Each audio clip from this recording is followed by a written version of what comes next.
You cleared your inbox. By 10:31, there were 3 new ones. You didn't fall behind. You answered, and answering created the next round. You know the subject lines. Just circling back. Quick follow-up. One more thing I forgot to mention. Nobody sends these to waste your time. Each one feels necessary to whoever wrote it. Each one requires a response. Each response opens the next thread. You're not falling behind, you're moving forward, and forward keeps looking exactly like the beginning. Think about how a completed task used to feel. You built something, you shipped it. There was a moment, brief, sometimes barely noticeable, where the thing was done and the next thing hadn't started yet. That moment existed. It had a shape. Most people can't find it anymore. Here's what changed. Work used to have a completion state. Projects closed. The file went to the archive. The job was either done or not done, and when it was done, it stopped generating more of itself. Modern work doesn't work like that. Email doesn't close. It continues. Every message is a door that opens another door. Slack threads don't resolve. They get archived and reopened 3 weeks later with bumping this. Meetings don't conclude work. They produce tasks. Tasks produce meetings. The calendar fills from itself. You didn't fall into an inefficient system. You're operating inside a system that was never designed to finish. The word most knowledge workers hear constantly is follow-up.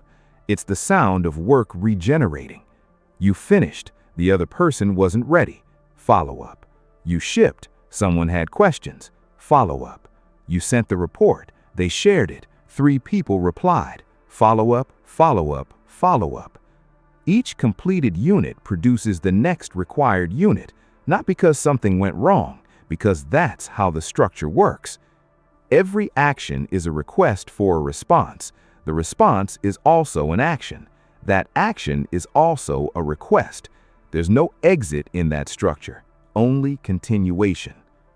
The hardest part isn't the volume, it's that you can't tell when it's safe to stop. There used to be a signal for that, a physical one.